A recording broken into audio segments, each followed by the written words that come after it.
प्रभु आज हमारे मन की आंखों को खोल दे, हमारे मन की आंखों को ज्योतिर्मय कर परमेश्वर। हमें हर एक धर्म की बंधुआई से निकाल दे, हमें हर एक रीति रिवाज के बंधनों से छुटकारा दे प्रभु। हम तेरे वचन को जान सके, उसके प्रकाशन में बढ़ सके, तेरे लेपालक बेटे और बेटी हो सके, तेरे अधिकार में चल सके, तेरे प्रेम में बढ़ सके। और होने दे प्रभु हम सब के जीवन से तू एक बड़ी महिमा और आदर ले प्रभु यीशु मसीह के नाम में। और उसके परिवार ने कहा, आपकी आमीन में मजा नहीं आया, कम ऑन एक ऊंचा आमीन बोलो, बोलो मैं मसीह का हूं। हालेलुया। इससे पहले हम वचन में जाएं, मैं जानता हूं यहां पर अलग अलग डिनोमिनेशन से लोग हैं। हमारी डिनोमिनेशन कुछ भी हो, हमारी कलीसिया का नाम कुछ भी हो, मगर हम सब एक पिता की संतान हैं। उसी के लहू में हम लोग धुले गए हैं, उसी आत्मा से हम लोग पवित्र किए गए हैं। तो एक गाना है, एक वर्शिप है जो हम करेंगे और उसके बाद हम लोग वचन सुनेंगे। मगर उससे पहले ये घोषणा इस जगह में करेंगे कि हम उसके घराने के हैं। बोलो मैं यीशु घराने का हूं, मैं यीशु घराने का हूं। स्वर्ग में ये मैटर नहीं करेगा आपकी डिनोमिनेशन क्या थी, स्वर्ग में एक चीज मैटर करेगी कि आप उसके बेटे और बेटी हैं। हालेलुया। कितने लोग तैयार हैं साथ में आराधना करने के लिए? Come on.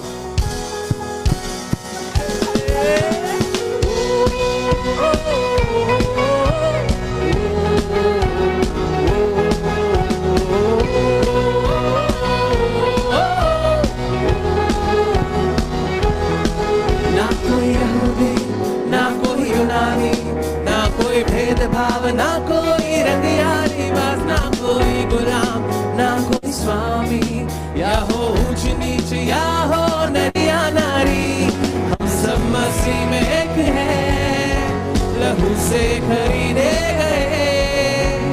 हम सब मसीह में एक हैं, लहू से खरीदे गए।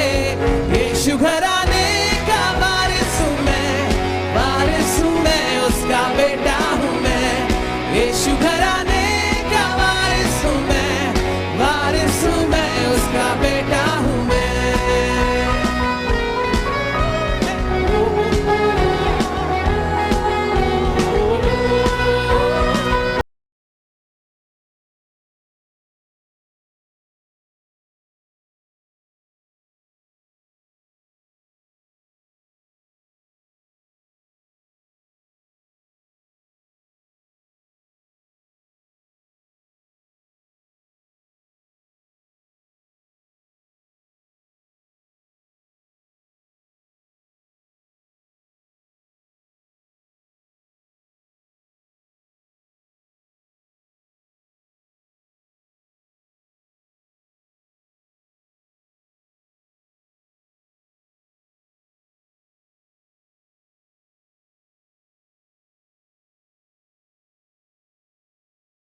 आप सब बैठ सकते हैं।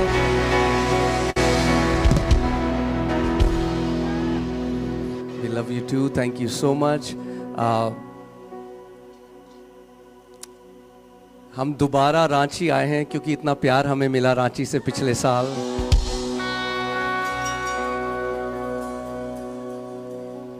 और प्रभु ने जो झारखंड में पिछले साल किया और प्रभु जो कर रहा है, अलग अलग परमेश्वर के दास जो यहाँ पर आ रहे हैं, जैसे मैंने कहा हम एक राज्य हैं, हम एक किंगडम हैं, एक परिवार हैं।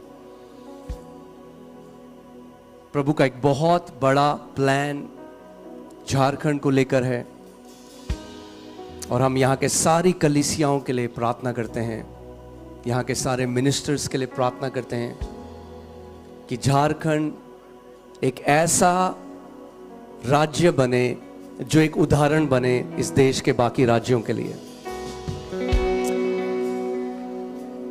अब समय है वचन का। मैं चाहता हूं कि आज का वचन आप बहुत ध्यान धरकर सुने, क्योंकि बहुत सारे मसीह लोग एक बात को नहीं समझते, वो एक बात को नहीं जानते कि आपके जीवन की जो ऊंचाई है या जैसा जीवन आप जिएंगे, जो आपके जीवन की क्वालिटी है, जो आपके जीवन कैसा आपका होगा इस पृथ्वी पे, वो इस बात पे निर्भर करता है कि आपका स्वभाव परमेश्वर के वचन के लिए कैसा है।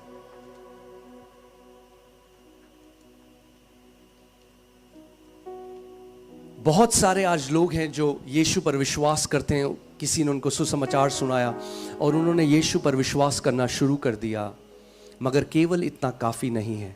वो तो पहला कदम है। जब आपने यीशु को अपना प्रभु करके जाना, एक धर्म नहीं। मैं किसी धर्म का प्रचार करने यहां पर नहीं आया, मैं ईसाईयत के बारे में यहां पे बताने नहीं आया। मैं उस जीवित परमेश्वर के बारे में आपको बताने आया हूं। वचन कहता है, स्वर्ग के नीचे और पृथ्वी के ऊपर और कोई नाम नहीं दिया गया जिसके द्वारा मानव जाति उद्धार पा सके। केवल एक नाम है, और वो कौन सा नाम है रांची? प्रभु यीशु मसीह का नाम। और जब आपने सुसमाचार को सुना, आपने यीशु को जाना, आपने उस पर विश्वास किया, मगर इतना काफी नहीं है। कई ऐसे मसीह हैं, आप देखेंगे कि उनके जीवन में जय का कोई सबूत नहीं है। प्रभु यीशु मसीह हमें एक हारा हुआ जीवन देने के लिए नहीं आया। जब तक मैं धर्म में था, जब तक मैं ईसाईयत के अंदर फंसा हुआ था, तब तक मुझे भी ऐसा ही लगता था कि सब कुछ परमेश्वर नियंत्रण कर रहा है और हम केवल एक चीज कर सकते हैं कि उसके सामने गिड़गिड़ा सकते हैं, उसके सामने भीख मांग सकते हैं, और हम जो उपवास और प्रार्थना करते हैं, और यदि कभी उसको दया आ जाए हमारी परिस्थिति को देखकर, शायद वो कभी अगर हमारे आंसुओं को स्मरण करे तो शायद थोड़ी सी दया हमारे ऊपर वो कर दे। मगर ऐसा मैं इसलिए सोचता था क्योंकि मुझे वचन का ज्ञान नहीं था, उसका प्रकाशन नहीं था। परमेश्वर का वचन होशे 4:6 में कहता है, मेरी प्रजा यानी मेरे लोग मेरे वचन ना का ज्ञान ना होने के कारण नाश हो गए, क्योंकि उन्हें मेरा वचन का ज्ञान नहीं। इसीलिए मेरे लोग आज नाश हो रहे हैं। उसका वचन ये नहीं कहता कि मेरे लोग इसलिए नाश हो रहे हैं क्योंकि शैतान बहुत सामर्थी है। वो कहता है एक कारण है कि मेरी प्रजा, मेरे लोग नाश हो जाते हैं क्योंकि उन्हें मेरा ज्ञान नहीं है। तो अगर परमेश्वर का ज्ञान ना होने से उसके लोग नाश हो जाते हैं, तो फिर क्या होगा अगर उसके लोग उसका ज्ञान पालें? क्या होगा अगर उसके लोग उसका प्रकाशन पालें? तो फिर यह होगा कि उसके लोग नाश नहीं होंगे, उसके लोग एक दीर्घायु जिएंगे, उसके लोग एक जय का जीवन जिएंगे। आमीन। क्योंकि पहले मुझे भी यही लगता था, सॉवरेनिटी ऑफ गॉड की जो टीचिंग है कि परमेश्वर सॉवरेन है, यानी वो करता है सब कुछ का, जो वो करना चाहे उसकी मर्जी के बिना एक पत्ता भी नहीं हिलता। मगर वचन हमें यह शिक्षा नहीं देता।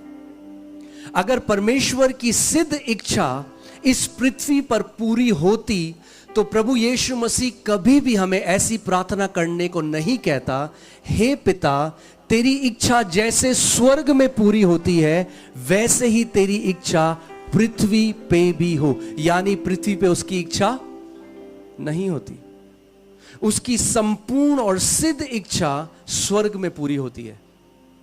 भजन संहिता 115 उसकी 16वीं आयत में लिखा है, स्वर्ग तो यहोवा का है मगर पृथ्वी उसने मनुष्यों को और उनकी संतानों को दी है। अगर आप देखना चाहते हो कि परमेश्वर की सिद्ध इच्छा क्या है तो वो स्वर्ग में पूरी होती है। स्वर्ग में कोई कैंसर नहीं है तो परमेश्वर की इच्छा में कैंसर नहीं है। स्वर्ग में कोई गरीबी नहीं है तो परमेश्वर की इच्छा में गरीबी नहीं है। स्वर्ग में कोई मृत्यु नहीं है तो परमेश्वर की इच्छा में कोई मृत्यु नहीं है। स्वर्ग में डिप्रेशन नहीं है। और प्रभु यीशु मसीह ने हमें यह सिखाया कि तुम ऐसे प्रार्थना करो कि जैसे स्वर्ग में उसकी इच्छा पूरी होती है वैसे पृथ्वी में भी हो, वैसे तुम्हारे जीवनों में भी हो। तो मैं आपसे आज एक सवाल पूछता हूं, अगर जैसे उस परमेश्वर की इच्छा स्वर्ग में पूरी होती है, अगर उसकी इच्छा आपके जीवन में होने लग जाए तो आपका जीवन कैसा होगा? अगर परमेश्वर की सिद्ध इच्छा आपके जीवन में हो तो आपका जीवन कैसा होगा? आपके बच्चों का जीवन कैसा होगा? अगर आपका बच्चा बीमारी में है, ये उस पिता की इच्छा नहीं। अगर आप कर्जों में हैं, डिप्रेशन में हैं, परेशानियों में हैं, तो ये आपके पिता की इच्छा नहीं है। यीशु ने कहा, चोर तो इसलिए आता है कि चोरी करे, नाश करे और घात करे। और वो शैतान के विषय में ये बात कह रहा था, मगर मैं इसलिए आया कि तुम जीवन पाओ और बहुत आयत का जीवन पाओ। सो यीशु को जानना, यीशु को मानना, बोलो यीशु को मानना। आपकी आवाज नहीं आ रही मुझे, जोर से बोलो यीशु को मानना। हाँ, यीशु को मानते आप सारे हो मगर जानते कम लोग। मानना यीशु को और जानना यीशु को, दोनों दो अलग अलग चीज है। आप यीशु मसीह को मान सकते हो आपका मुक्तिदाता, मगर क्या आप उसको जानते हो? उसको जानना बहुत जरूरी है। उसके चेले उसके साथ चला फिरा करते थे मगर उसको नहीं जानते थे।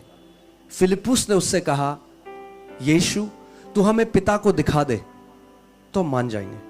उसने कहा, फिलिपुस तू इतने समय से मेरे साथ है और अभी भी मुझसे यह कहता है कि मुझे पिता को दिखा दे, क्योंकि जिसने मुझको देख लिया उसने पिता को देख लिया।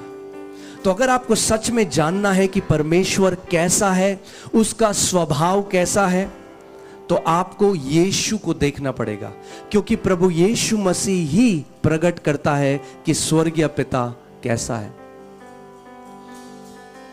तो जब हम वचन में पढ़ते हैं, जब यीशु ने बीमारों को देखा तो उसने क्या किया? उसने बीमारों को चंगा किया। क्या आपने कभी बाइबल में पढ़ा कि उसने किसी चंगे को बीमार किया?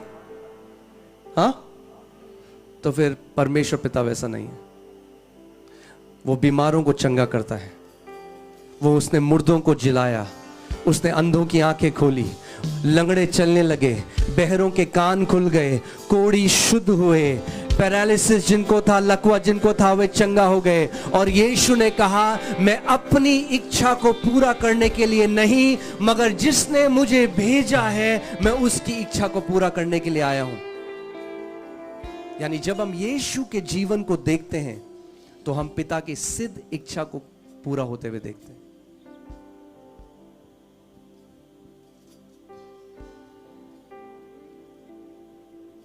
आज अच्छा है, ये 4 दिन की सभा है और भी बीच बीच में मीटिंग होती रही और होती रहेंगी। मगर अगर आप केवल एक मीटिंग से दूसरी मीटिंग में भागेंगे तो आप कभी उस परिपूर्णता, उस सिद्धता तक नहीं पहुंच पाएंगे। इन मीटिंग्स को करने का एक उद्देश्य है, और अगर वो उद्देश्य पूरा ना हो तो केवल भीड़ का एक जगह में आने का कोई लाभ उससे नहीं होगा। जो ये मीटिंग्स करी जाती हैं, जो ये मीटिंग्स ऑर्गेनाइज करी जाती हैं, इसके पीछे एक उद्देश्य है। उद्देश्य केवल ये नहीं कि बीमार लोग चंगे हो जाएं, चिन्ह चमत्कार हो, उसकी एक जगह है, मगर उससे ज्यादा जो सबसे महत्वपूर्ण है कि आप वचन के प्रकाशन को पालें। आमीन।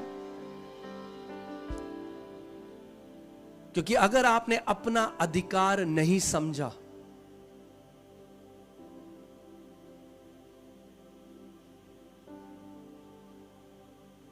अब ये सोचिए, कुछ बच्चे हैं जो स्विमिंग क्लासेस लेने गए, हाँ, तैरना सीखना चाहते हैं, तो एक कोच के पास गए सीखने के लिए,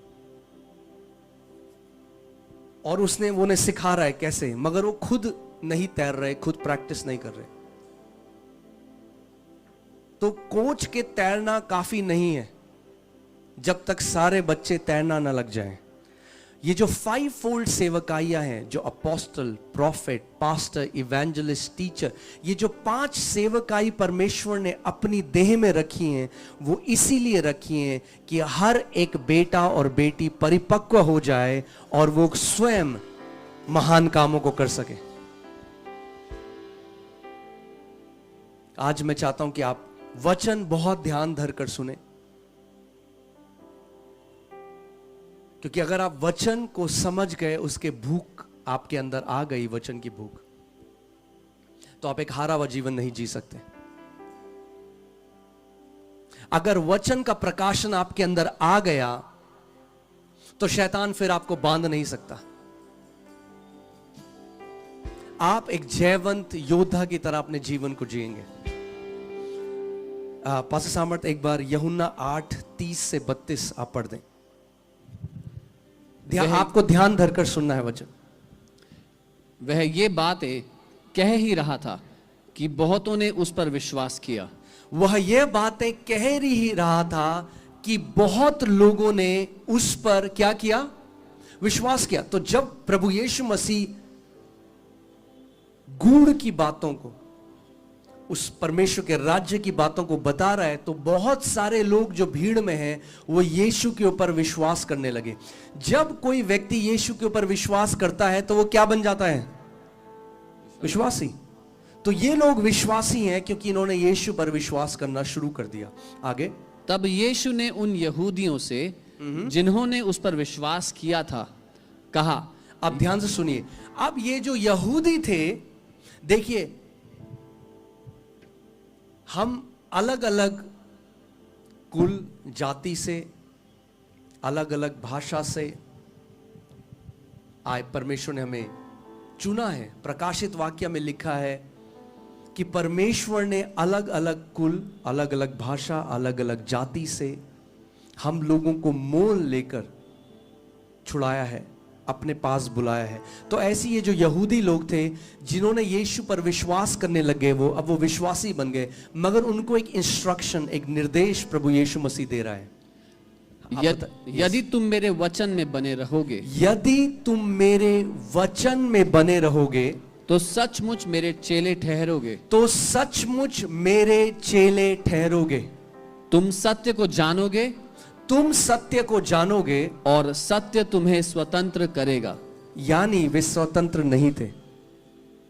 आज कितने सारे लोग हैं जो स्वतंत्र नहीं हैं, अपनी सोच में स्वतंत्र नहीं है, अपने शरीर में स्वतंत्र नहीं है, अपने फाइनेंसेस में स्वतंत्र नहीं है, अपने जीवन में स्वतंत्र नहीं है। और कई मसीह लोग सोचते हैं कि अगर मैं आंसू बहाऊंगा तो मैं परमेश्वर को मना लूंगा कि वो मेरे लिए वो कर दे जो मैं चाहता हूं।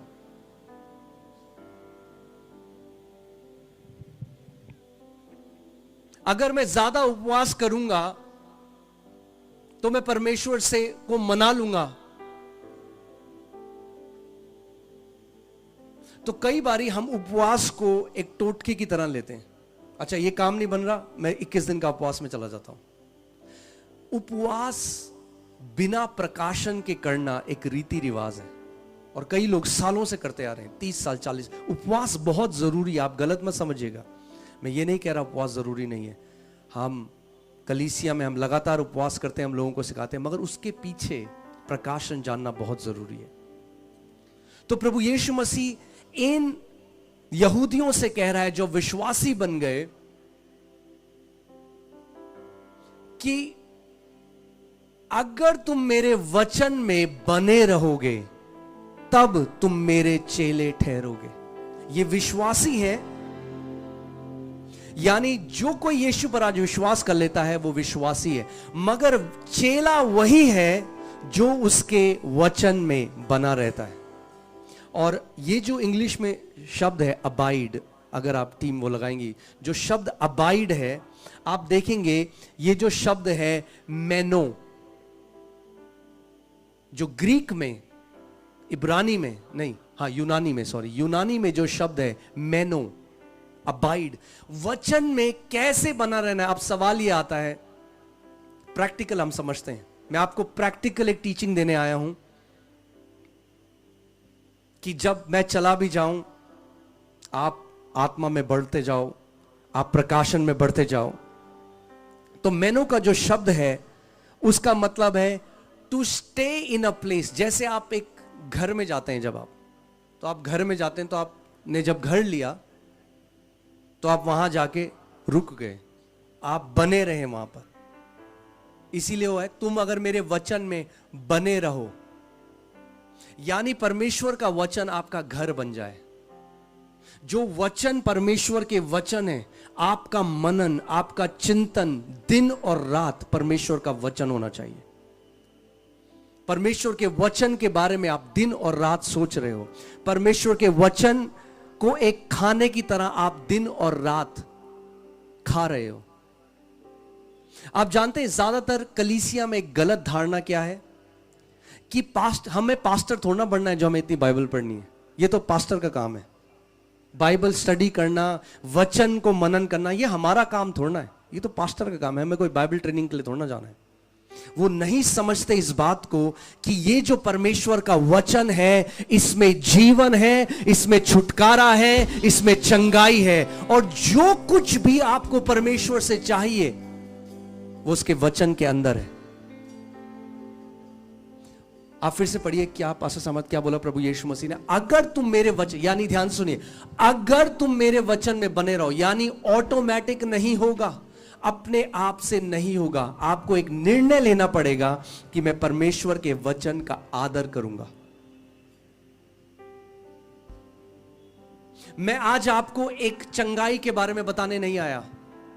कई लोग हैं जो बीमार थे, चंगे हो गए, मगर क्या वो जीवन जी रहे हैं? वो यीशु मसीह हमें केवल एक चंगाई देने के लिए नहीं आया। कई लोग हैं जो कर्जे में थे, उनका कर्जा निकल गया, वो कह रहे हैं हाँ जी अब हमारा कर्जा नहीं है, मगर घर में लात घूसे चल रहे हैं पति और पत्नी के। ऐसा जीवन देने के लिए प्रभु यीशु मसीह नहीं आया। केवल एक मिरेकल के लिए परमेश्वर नहीं आया। आपका जीवन एक ब्लेस्ड जीवन होना चाहिए। वो एक ब्लेस्ड लाइफ देने, एक आशीषित जीवन देने के लिए हमारे पास आया। ओके? और बहुत अंतर है एक मिरेकल को पाना और एक ब्लेस्ड लाइफ को जीना, एक आशीषित जीवन को जीना। जब तक इजरायली मरुस्थल में थे, विल्डरनेस में थे, प्रभु मन्ना रोज बरसाता था। वो था मिरेकल ब्रेड, चमत्कार की रोटी। आज कितने मसीह हैं, 30 साल हो गए प्रभु को जाने में, आज भी कहते हैं प्रभु मेरे पास किराए का पैसा नहीं है, तू किराए का पैसा दे दे। फिर वो गवाही देते हैं हमारे पास पैसा नहीं था किराए का, प्रभु यीशु मसीह ने किसी के मन में डाला, उन्होंने हमारा किराया भर दिया, हालेलुया। और लोग खुश होते हैं, हालेलुया, बहुत अच्छी बात है। अरे 30 साल बाद तो तुम्हें किराया भरना चाहिए था किसी और लोगों का। वो ग्रोथ हमारे जीवन में आना बहुत जरूरी है। तो इजरायली जो थे, जब वो मरुस्थल में थे तो रोज वो मिरेकल ब्रेड आता था। चमत्कार की रोटी आती थी। मगर जिस दिन वाचा के देश में प्रवेश करा, जिस दिन कनान में प्रवेश करा, रोटी ने आना बंद कर दिया, क्योंकि उन्होंने एक ऐसे देश में प्रवेश कर लिया था जहां दूध और मधु की धाराएं बहती थी। That's the transition from miracles to a blessed life. ये है प्रवेश कर जाना चमत्कार में जीने से एक ब्लेसिंग में जीने में।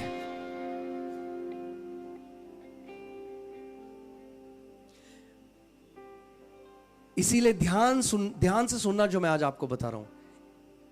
आप क्रूसेड्स में आओगे, मीटिंग में आओगे, मिरेकल जरूर मिलेगा, मगर अगर ब्लेसेड लाइफ चाहिए, वो ना तो किसी के हाथ रखने से आएगी और ना किसी क्रूसेड में जाके आएगी। वो तब आएगी जब आप पर्सनल निर्णय लोगे कि मैं खुदा का जो जीवित कलाम है, मैं इसका प्रेमी बन जाऊंगा, मैं इससे प्रेम करने लग जाऊंगा। वरना आप एक मीटिंग से दूसरी मीटिंग में भागोगे। मुझे नहीं याद इस अगर मैंने पिछली बार भी बताया था, पर ये दुख की बात है कि आज कितने सारे मसीह लोग हैं जो ले हैंड के लिए 10, 14, 18 घंटे वेट करेंगे, मगर 8 मिनट वचन का अपने घर में वचन का आदर नहीं करेंगे, वचन नहीं खोलेंगे। It's an unhealthy Christianity. ये एक अस्वस्थ मसीहत है। आमेन। हमारा इस रांची में आना सफल होगा अगर यहां पर आप परमेश्वर के वचन के प्रेमी बन जाएंगे। आमेन। मैं आपको बता रहा हूं, जिस दिन आप उसके वचन को चख लोगे, आप ध्यान से सुनो, ठीक है? पास हम दोबारा बताइए एक बारी, क्या प्रभु ने क्या कहा? अगर तुम मेरे वचन में बने रहोगे, ठहर जाओगे। मेरा वचन तुम्हारे लिए, कई लोगों के लिए क्या है, वो वचन में रहते नहीं। कैसे? एक मीटिंग में गए, कान के बगल से गया वचन, ऐसे सुना, गया। घर गए, आप पूछोगे क्या बताया आज? हाँ वो तो पता नहीं, बहुत मजा आया, उन्होंने गाना गाया, यीशु घराने का वारिस हूं मैं। हाँ वो तो अच्छा है, मगर वचन क्या था वो नहीं पता। क्या हुआ? वचन रॉकेट की तरह निकल गया कान के बगल से। अगर तुम मेरे वचन में बने रहोगे तब तुम मेरे चेले ठहरोगे। कई लोग वचन को कथा की तरह सुनते हैं, सुना, गया कान के। अरे उसका वचन, एक बारी भजन संहिता 107 उसकी 20वीं आयत लगाइए। देखिए वचन क्या करेगा आपको। अगर आप वचन का आदर करने लगे, आज मैं आपको यह गारंटी दे रहा हूं, कितने लोग आज वचन सुनते सुनते चंगे हो जाएंगे, आपको पता भी नहीं चलेगा। भजन संहिता 107 उसकी 20वीं आयत लगाइए, पढ़िए बस। वह अपने वचन के द्वारा उनको चंगा करता है। ओ एक मिनट, कैसे चंगा करता है परमेश्वर आपको? अपने वचन के द्वारा। आप सुनिए, अगर एक परमेश्वर का दास है, वो एक लिमिटेड लोगों के ऊपर हाथ रख सकता है, मगर वचन आप सब के सब ग्रहण कर सकते हो। और परमेश्वर जो अपने वचन को भेजता है, उस वचन के अंदर चंगाई है।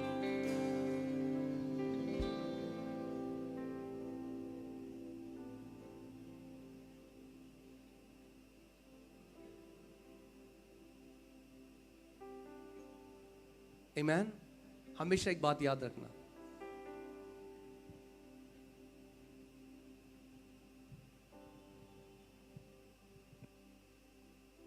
देखिए जो मैं कह रहा हूं, प्रेयर की एक जगह है, ले हैंड की एक जगह है,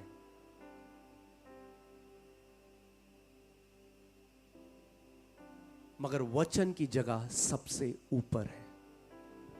उसका वचन कहता है, उसने अपने नाम से भी ऊंचा अपने वचन को किया है।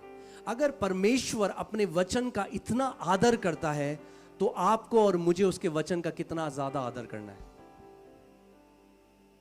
अगर तुम मेरे वचन में बने रहो, यानी जो वचन परमेश्वर आपको भेजता है उसको पकड़ लो, उसमें बने रहो, अपना टेंट गाड़ दो वहां पे। ये मेरा वचन है, ये मेरा खाना है सुबह और शाम, सोते हुए परमेश्वर का वचन। आधी रात को आपकी नींद खुली, परमेश्वर का वचन। सुबह उठे, परमेश्वर का वचन। ऑफिस जा रहे हो, परमेश्वर का वचन बोल रहे हो। ऑफिस से आ रहे हो, परमेश्वर का वचन बोल रहे हो। आगे आगे बताइए क्या होगा फिर? अगर हम परमेश्वर के वचन में बने रहे तो यीशु ने कहा कुछ होगा हमारे साथ। उसने कहा स्वर्ग और पृथ्वी टल जाएगा, मगर मेरे वचन, मेरे मुख से निकले हुए वचन का एक बिंदु किसी रीति से ना टलेगा। तो अगर यीशु हमें कुछ बात बताते हैं, आप अपना जीवन, you can bet your life on it, मतलब आप पूरी तरीके से खड़े हो सकते हो उसमें।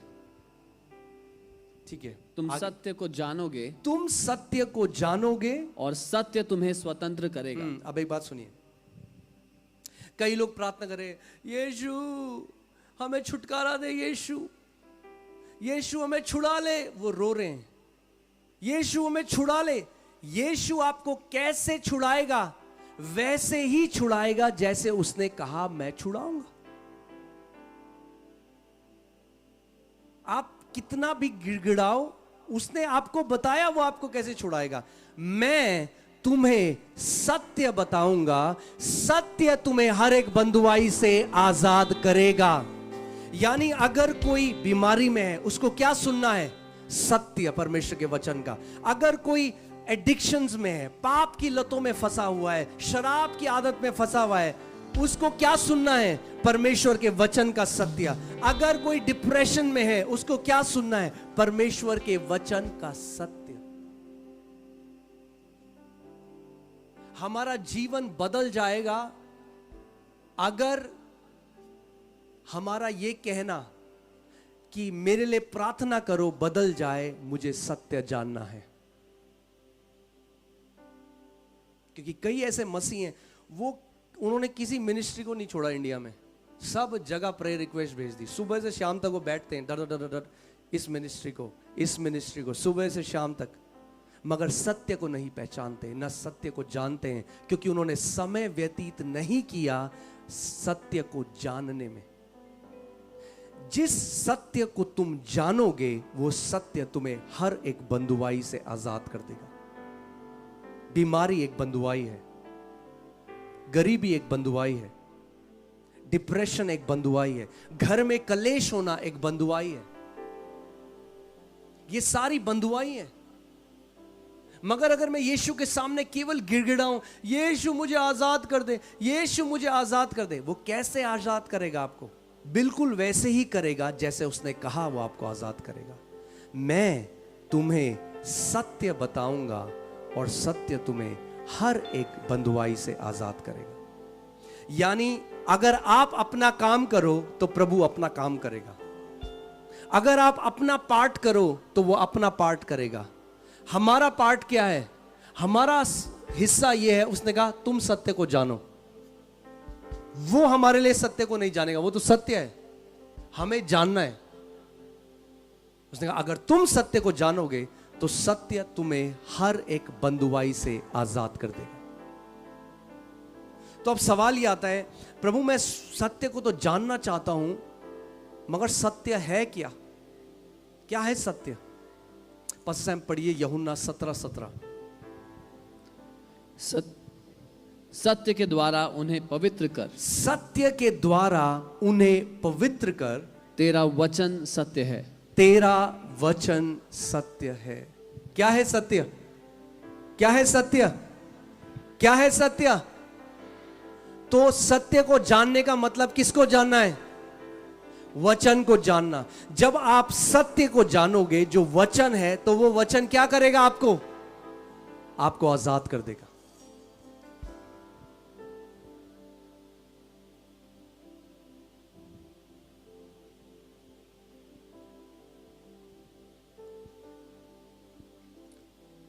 कितने सारे ऐसे मसीह लोग हैं, और मुझे दुख लगता है जब मैं इतने मसीहों को देखता हूं, वो केवल गिड़गिड़ाते हैं परमेश्वर के सामने, भीख मांगते हैं, क्योंकि उस परमेश्वर को नहीं पहचानते अभी भी।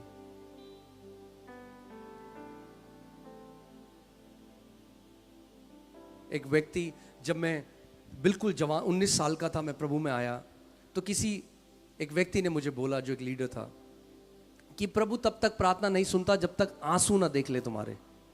अब पूरी कोशिश कर ली मैंने प्रार्थना में आंसू निकालने की, आंसू निकल ही नहीं रहे मेरे। तो मैंने कहा क्या करूं? फिर मैं और मेरा एक दोस्त था, हमने किचन में जाके प्याज काटने लगे। मैं आपको सच्ची बात बता रहा हूं, क्योंकि अगर प्रभु को आंसू ही देखने हैं तो प्याज काट लेते हैं, आंसू जो आएंगे थोड़ा वो दिखा देंगे यीशु को।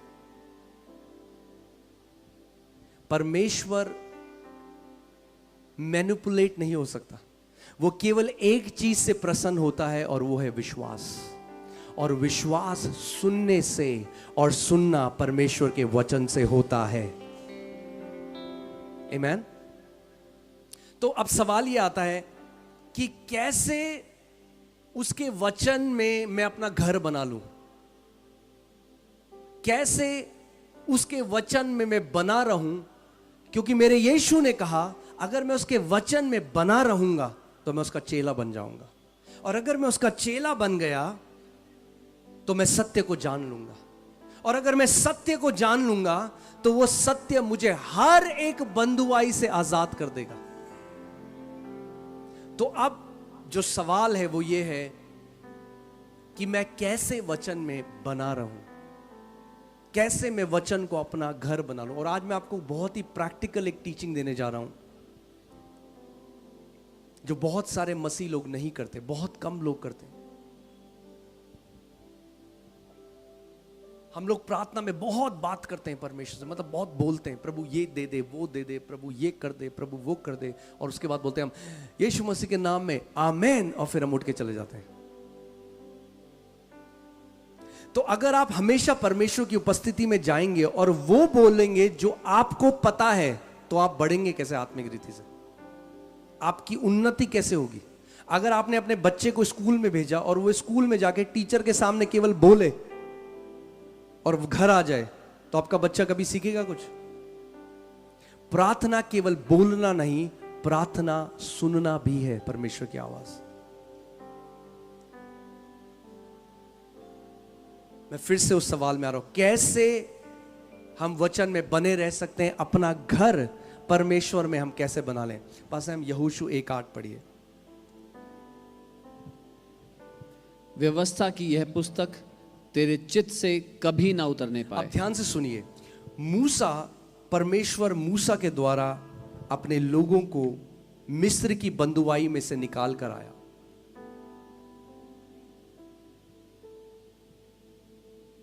और मूसा अब मर गया,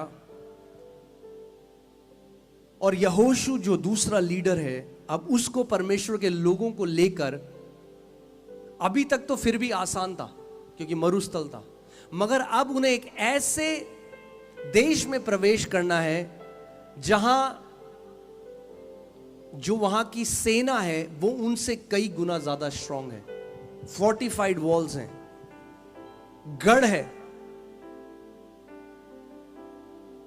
और शारीरिक तरीके से इम्पॉसिबल है कि वो उस जगह प्रवेश कर सके। तो परमेश्वर ने यहोशू को एक ऐसी मास्टर की दी। आज मैं आपको एक ऐसी मास्टर की देने चाह रहा हूं जिसके भी बंद दरवाजे हैं सालों के, आज खुलेंगे यीशु के नाम में। ये एक ऐसी मास्टर की है जो जीवन के हर एक क्षेत्र में कार्य करती है, हर एक क्षेत्र में, और परमेश्वर यहोशू को वो सिखा रहा है। आप जानते हैं मूसा एक ऐसा व्यक्ति था जो दर्शनों वाला व्यक्ति था। परमेश्वर मूसा से वैसे बात करता रहा जैसे एक दोस्त दूसरे दोस्त से बात करता है, आमने सामने। मगर यहोशू को परमेश्वर ने एक और विजन, एक एनकाउंटर नहीं दिया। कई मसीह लोग वो दर्शनों के पीछे भागते हैं। यहोशू को प्रभु ने एक और दर्शन नहीं दिया। हाँ, आप पढ़िए क्या वचन, प्रभु ने क्या बोला यहोशू को? व्यवस्था की यह पुस्तक, व्यवस्था की यह पुस्तक तेरे चित्त से कभी ना उतरने पाए। तेरे चित्त से कभी। यहोशू अपना घर बना ले मेरे वचन को।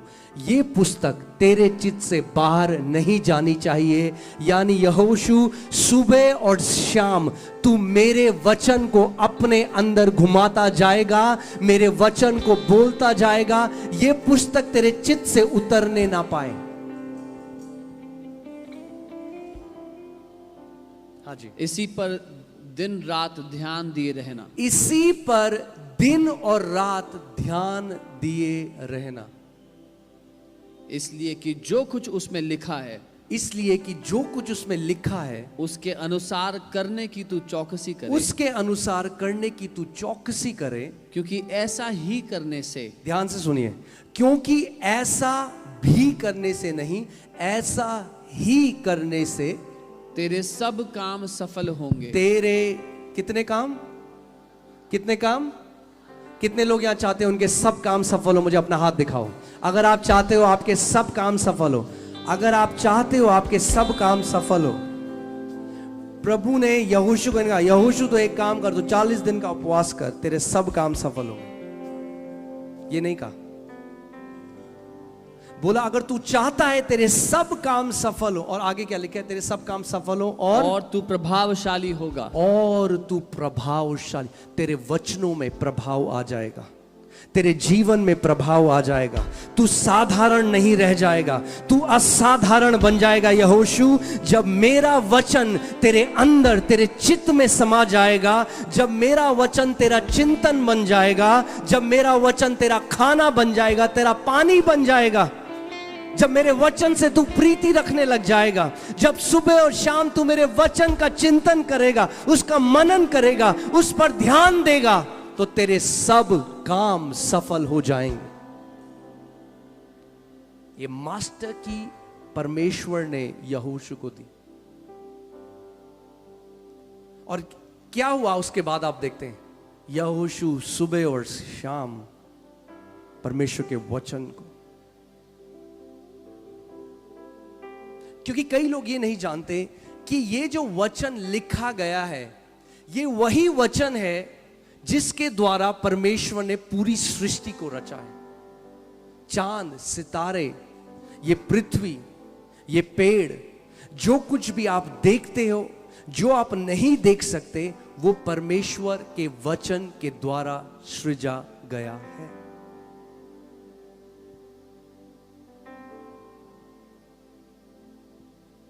यहोशू, मेरा वचन तेरे चित्त से उतरने ना पाए। और यही चीज प्रभु यीशु मसीह आगे यूहन्ना 8 में उनको बता रहा है, मेरे वचन में अगर तुम बने रहो। कैसे? जो मेरा वचन है उसको अपने अंदर डाल दो, उसको अपने चित्त में बसा लो। अब आप समझिए, दो तरीके मसीह हैं। एक जो पूरी जिंदगी गिड़गिड़ाते हैं परमेश्वर से, प्रभु तू कब करेगा? क्या तू देखता नहीं? क्या तू नहीं सुनता? मेरा बच्चा बीमार है, प्रभु तू क्यों नहीं करता? प्रभु तू कब करेगा? मेरे साथ कितनी दुहाई दूं मैं तुझे? और फिर कुछ ऐसे हैं जो उसके वचन को लेकर उन प्रतिज्ञाओं पर मनन करते हैं दिन और रात, क्योंकि उसका वचन कहता है कि हर एक प्रतिज्ञा जो परमेश्वर की है वो हां और आमीन के साथ हमारे जीवन में पहले से कर दी गई है। And God cannot say no to a promise He has said yes to. परमेश्वर एक ऐसी प्रतिज्ञा को जिसके लिए उसने हां कहा है, उसको ना नहीं कह सकता। और आप जानते हैं परमेश्वर के वचन में 7,000 कितनी 7,000 प्रतिज्ञाएं अपने लोगों के लिए। 7,000। यानी अगर आप एक नई प्रतिज्ञा हर रोज लेकर उस पर मनन करेंगे, आपको सालों लग जाएगा।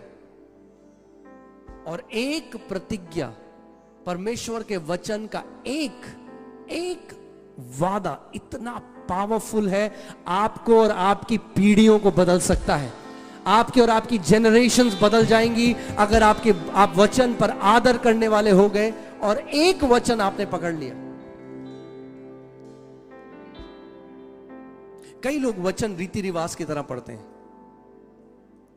देखिए, कलीसिया में हमने प्रार्थना की सामर्थ्य को समझ लिया है। कई लोग हैं जो प्रार्थना करते हैं, बहुत प्रार्थना करते हैं, मगर जैसे हम प्रार्थना कर रहे हैं उतना ही महत्व हमें उसके वचन को भी देना है। ये केवल पास्टर्स के लिए नहीं है, ये हम सब, ये हमारे जीवन का आधार है। क्योंकि जब परेशानियां आपके जीवन में आएंगी, जब प्रेशर आपके जीवन में आएगा, तो केवल एक चीज है जो आपको संभालेगा, वो है परमेश्वर का वचन।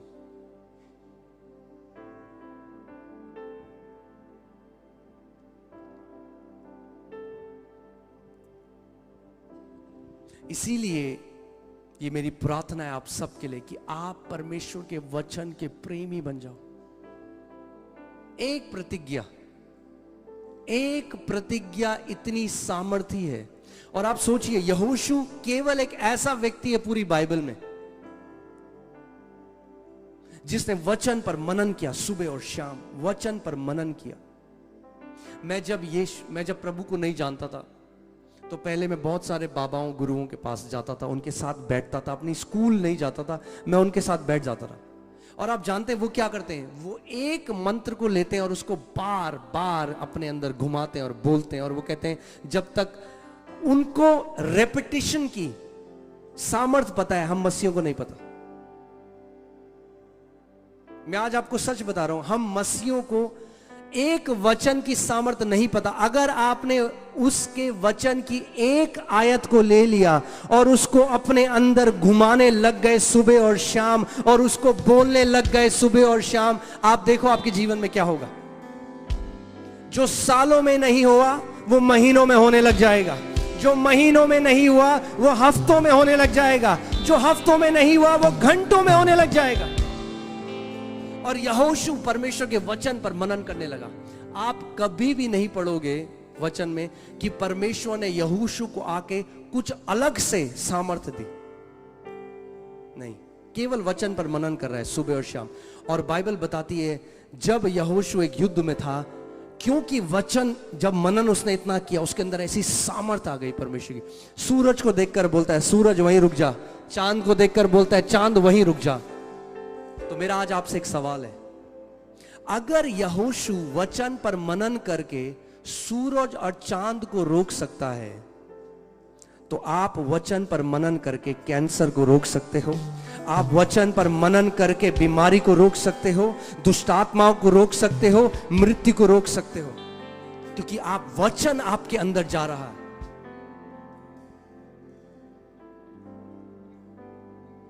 इसीलिए तो परमेश्वर ने 5 सेवकाई रखी हैं कि जो परमेश्वर के लोग हैं, जो उसके अभिषिक्त दास हैं, वो लोगों को वचन सिखाएं और लोग वचन को समझ जाएं, वो वचन पर बढ़ने लग जाएं।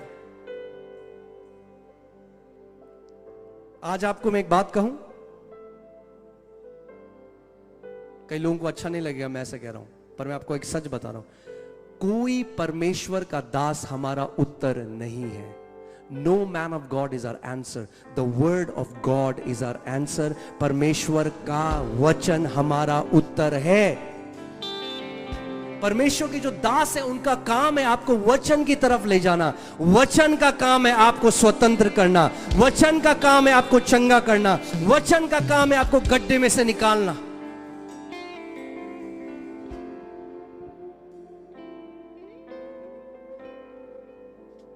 आमीन। इसीलिए सुबह और शाम आप एक, तो मैं ये प्रैक्टिस करता हूं, मैं आपको बता रहा हूं, मैं प्रार्थना करता हूं, मैं प्रभु से वचन मांगता हूं। जब प्रभु एक वचन को हाईलाइट करता है मुझे वचन, वो मेरा खाना है। अब वो 1 हफ्ते होगा या वो 1 महीने होगा, मगर मजा आता है उसमें। फिर सुबह और शाम उस वचन को घुमाओ अपने अंदर, हजारों बार बोलो, रात को सोते हुए, उठते हुए, बैठते हुए उस वचन को बोलते रहो। जैसे जैसे आप वचन को मनन कर रहे हो, जो परमेश्वर के वचन की क्रिएटिव फोर्स है, जो उसकी सृष्टि करने की शक्ति है, वो एक्टिवेट हो जाती है आपके द्वारा। आप जानते हैं जब मैंने प्रभु को जाना, मेरा नया जन्म हुआ, मैं कलीसिया में गया, मैंने एक चीज देखी, मैंने देखी कि ज्यादातर जो लोग हैं ना, वो वैसा ही जीवन जी रहे हैं जैसे पहला जी, कुछ फर्क नहीं है। पहले वो कुछ और बोलते रहे, अब हालेलुया प्रेज द लॉर्ड बोलते हैं, मगर जीवन वैसा ही है, बिल्कुल वैसे, कुछ नहीं बदला। घर में वही लड़ाइयां हैं, वो वही शराब पी रहे हैं, वो जीवन बिल्कुल वैसा है, बस अब हालेलुया बोलने लग गए। मैंने प्रभु को पूछा, मैंने प्रभु ये क्या है, ये क्यों नहीं, तेरी जो महान जय है, तेरे लोग उस जय में क्यों नहीं जी रहे? अरे उसका वचन कहता है हम लोग सर होंगे, पूंछ नहीं होंगे, जातियों को उधार देने वाले होंगे। ये कोई कविताएं थोड़ा है बाइबल में लिखी हुई, मगर आज कई लोगों के लिए कविताएं हैं। अगर लिखा है, या तो फिर वो परमेश्वर झूठा है जिसने वो लिखा है, या तो हम अभी तक समझे नहीं कि वचन को कैसे कब्जा करना है। तो मैंने परमेश्वर से पूछा, मैंने कहा प्रभु ये क्या है, क्यों ज्यादातर लोगों को जो मैं देखता हूं आज, तेरी जय कहीं दिखाई नहीं देती यीशु, तेरी सामर्थ कहीं दिखाई नहीं देती, तेरा अभिषेक कहीं दिखाई नहीं देता, तेरी शांति कहीं दिखाई नहीं देती, तेरा अनुग्रह कहीं दिखाई नहीं देता, ये क्यों उनका जीवन ऐसा है? तो प्रभु ने मुझे उसका उत्तर दिया, और जब उसने मेरी आंखें खोली, मैं आज आपके साथ वो बांटना चाहता हूं। आप जानते एक दृष्टांत है जिसको बोलते हुए प्रभु यीशु मसीह रोने लगा, और वो दृष्टांत है बीज बोने वाले का दृष्टांत। बाइबल कहती है कि जब यीशु ने वो दृष्टांत बताया, उसके बाद वो रोया। और वो क्यों रोया? क्योंकि आज भी उसके लोग नहीं समझते इस बात को।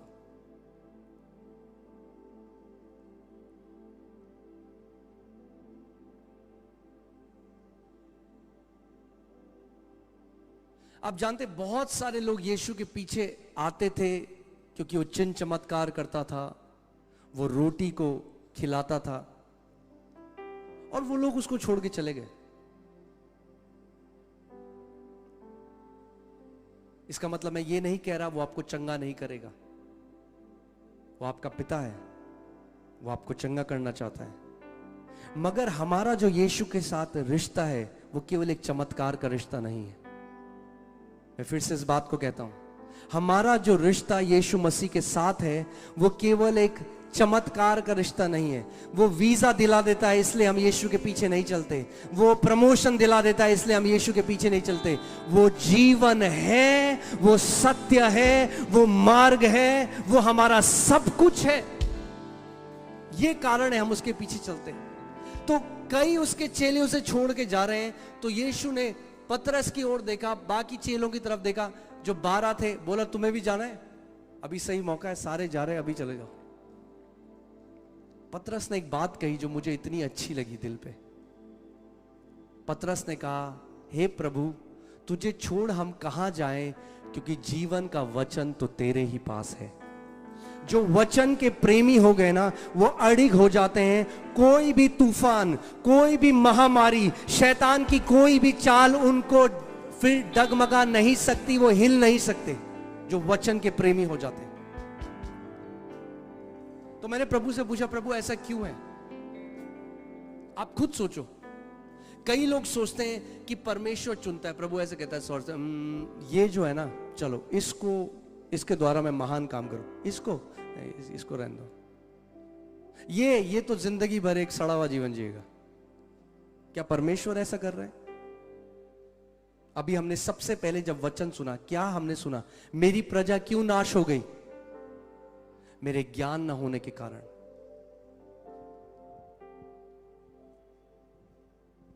किसी और के विश्वास से आपको एक क्षण भर के लिए बेनिफिट तो मिल सकता है, मगर अगर जयवंत जीवन जीना है, अगर अंत तक एक जय का जीवन जीना है, तो खुद आपको परिपक्व होना पड़ेगा, खुद आपको वचन में बढ़ना पड़ेगा।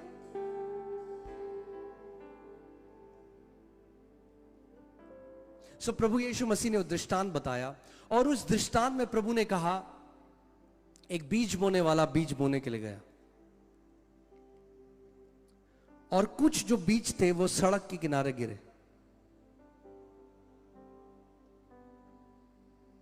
और जब सड़क के किनारे वो बीज गिरे तो तुरंत चिड़िया आई और उन बीजों को उठा ले गई। और यीशु ने जब इस दृष्टांत का अनुवाद किया तो उसने बताया कि वो चिड़िया जो है वो शैतान को दर्शाता है। जब वचन सुनाया जाता है, जब वचन भेजा जाता है, तो कुछ ऐसे लोग हैं जो ना तो समझते हैं ना समझना चाहते हैं। सड़क के किनारे, जब मुझे समझ में नहीं आया, मैंने परमेश्वर से पूछा, प्रभु सड़क के किनारे क्यों आपने बोला? तो उसने कहा, सड़क के किनारे क्या है? आप जब सड़क के किनारे जाते हो आपको क्या दिखता है? सोना चांदी? क्या दिखता है हमें? कूड़ा, गुटखे के पैकेट। जो चीज की कोई वैल्यू नहीं है वो सड़क के किनारे है। तो यीशु ने बताया कि ये जो पहली भूमि है और जो 4 भूमियां यीशु ने बताई वो मनुष्यों के हृदय के स्वभाव को दर्शाती है। और मैं आज आपको बता दूं, आज भी जितने लोग यहां पर हैं वो 4 भूमि आज भी यहां पर है और हमेशा रहेंगी, क्योंकि बीज सेम भेजा गया। ध्यान से सुनिएगा, आपको पता चलेगा क्यों कुछ लोग एक जैवन जीवन जीते हैं और क्यों कुछ लोग पूरे जीवन हारा हुआ जीवन जीते। बीज सेम भेजा गया, मगर पहली भूमि जो थी वहां बीज पड़ने का मतलब ऐसा था जैसे सड़क के किनारे, यानी वो वचन को कूड़े की तरह लेते हैं। वो बोलते नहीं है कभी भी, मगर उनको वचन के लिए कोई आदर नहीं है। आप सुनेंगे जब आराधना होगी, आपको कई मसीह ऐसे दिखेंगे, आप उनको डांस करते हुए देखेंगे, आपको लगेगा यीशु से अगर कोई प्यार करता है तो यही करता है, इसके अलावा कोई नहीं करता। मगर जब वचन प्रचार होता है तो वो घोर निंद्रा में चले जाते हैं, क्योंकि वचन से उनको प्रेम नहीं है। और उनके जीवन में जब वचन उनके कानों में पड़ा,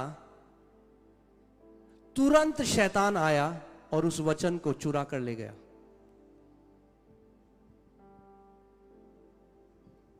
तो जब वो घर पहुंचे उनके अंदर वचन गया ही नहीं। तो मैं आपसे एक सवाल पूछता हूं, अगर वो 30 साल तक चर्च गए और वचन, अब वो बीज कभी उनके अंदर नहीं गया, क्या वो फसल आएगी उस भूमि पे?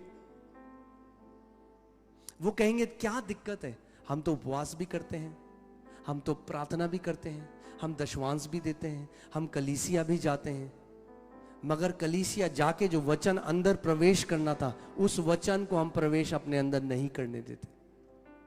और यीशु ने इस दृष्टांत में बताया कि 3 जो प्रकार की भूमियां हैं उनके अंदर वचन प्रवेश ही नहीं करा, वो बीज प्रवेश ही नहीं करा, इसीलिए कोई फसल भी नहीं आई। बीज सेम था।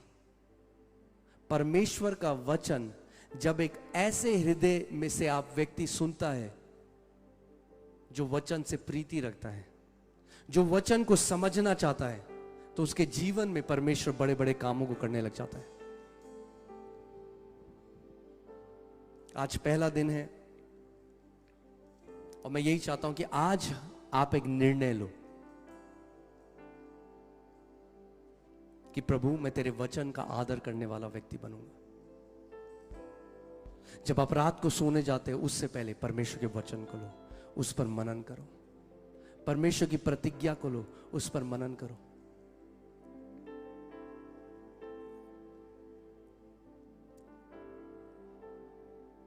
एक बहन हमारे कलीसिया में है, उनका गॉल ब्लैडर सर्जरी से निकाल दिया गया और हम एक सीरीज कर रहे थे वचन के बारे में, वचन की घोषणा के बारे में, और उन्होंने कहा कि प्रभु अगर तूने वचन से सब चीज की सृष्टि करी है जो परमेश्वर ने करी है, तो तेरे लिए कोई बड़ी बात नहीं मेरे अंदर एक नया गॉल ब्लैडर बना देने। और हर रोज रात को उन्होंने कहा 12 बजे से 3 बजे तक सुबह के मैं तेरे वचन की घोषणा करूंगी।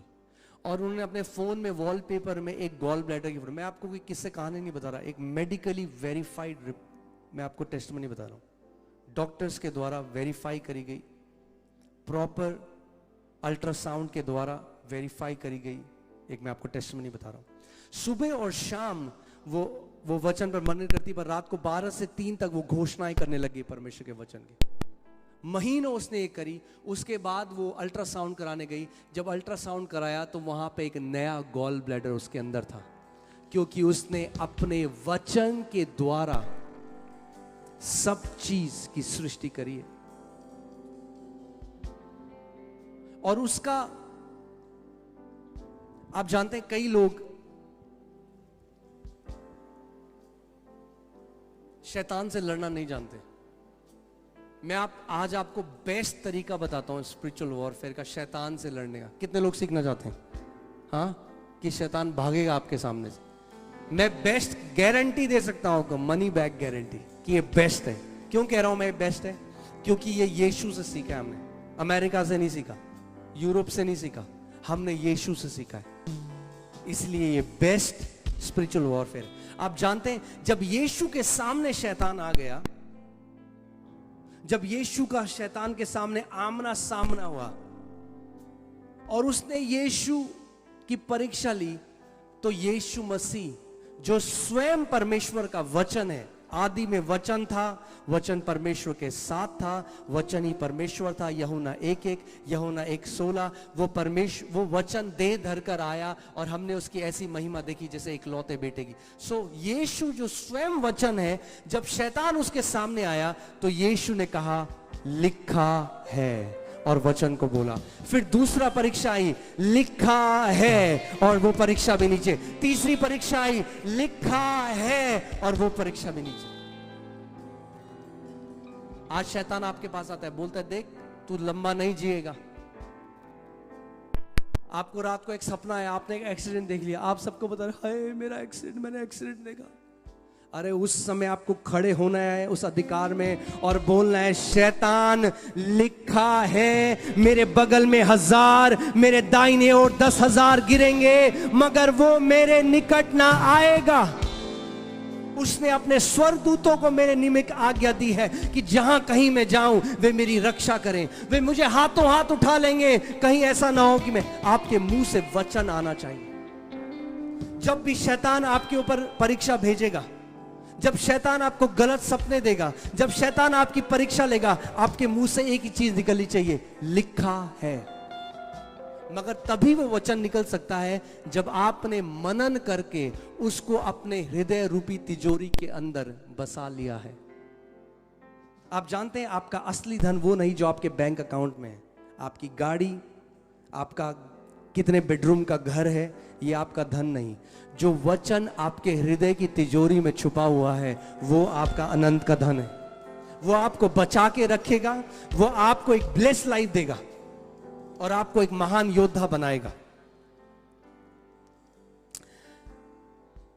अगर आप ये सोचिए कि आपको कोई व्यक्ति मारने आ रहा है और आपने बचाव के लिए आपने कवच पहना हुआ है, मगर अगर आपके पास कोई हथियार नहीं है तो वो क्या करेगा? वो पीटता रहेगा आपको, आप मार खाते रहोगे जब तक आप अपना हथियार नहीं उठाओगे।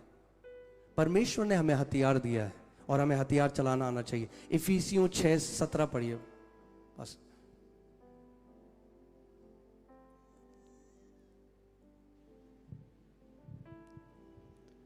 और उद्धार का टोप और आत्मा की तलवार। और आत्मा की तलवार, बोलो आत्मा की तलवार।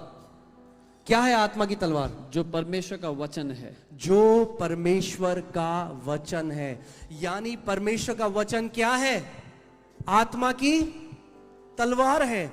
यानी जब कभी आप परमेश्वर के वचन की घोषणा अपने कमरे में करते हो, आत्मिक जहां में एक तलवार आपके मुंह के द्वारा निकलती है जो शैतान के हर एक बंधनों को नाश कर देती है।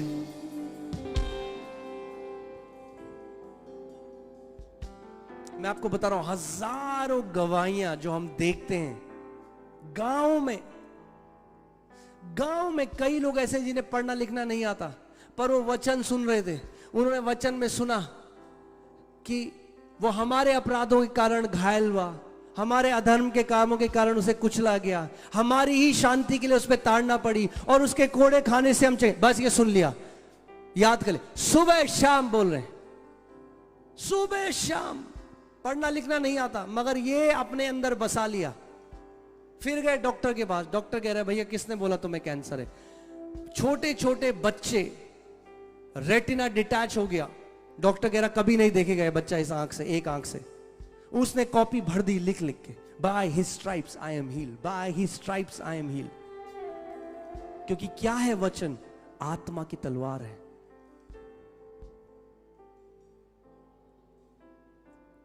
हमें उस जगह में पहुंचना है जहां रीति रिवाजों से बाहर आके हमें परमेश्वर के वचन को अपने अंदर डाल लेना है। आज हमारे पास समय कम है, हमें 10 बजे खत्म करना है। आइए हम सब खड़े हो जाएं।